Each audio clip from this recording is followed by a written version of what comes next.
ସକାଳୁ ସକାଳୁ ଏଇ ଗୋଟେ ଜିନିଷ ପାଇଁ ମୋ ମୁଡ୍ ଖରାପ ହେଇଯାଏ, ଗ୍ରୀନ୍ ଜୁସ୍। ଆଜି ଆମର ଆଇଗିଣା ପ୍ରୋଜେକ୍ଟ ଗୋଟେ ଫାଇନାଲ ହେଇଯାଇଛି, ତ ସେଥିପାଇଁ ମୁଁ ତାଙ୍କର ଏଗ୍ରିମେଣ୍ଟ ରେଡି କରୁଥିଲି। ଏଇଟା ହେଉଛି ସାରଙ୍କର ପ୍ଲାନ୍ G+2 ର ପୁରା ପ୍ରୋଜେକ୍ଟଟା ରହୁଛି। ଆମର ଫ୍ରଣ୍ଟ ଏଲିଭେସନଟା ଏଇ ଟାଇପ୍ର ରହୁଛି।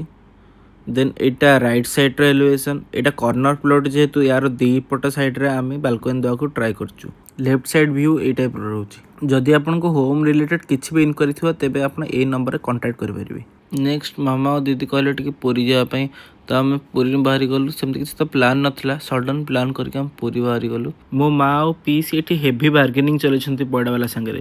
ଆପଣମାନଙ୍କୁ ଲାଗୁନି କି ପଇଡ଼ ରେଟ୍ ବହୁତ ବଢ଼ିଯାଇଛି? ସୁନା ରେଟ୍ ଖସୁଛି ଆଉ ପଇଡ଼ ରେଟ୍ ବଢ଼ି ବଢ଼ି ଚାଲିଛି। ଆଜି ଯେହେତୁ ମଙ୍ଗଳବାର ଥିଲା ତ ବାଟ ମଙ୍ଗଳାରେ ଦର୍ଶନ ତ କମ୍ପଲସରି। ଏଇ ନୂଆ ପାର୍କିଂଟା କେବେ ହେଲା ମୁଁ ତ ଦେଖିନଥିଲି।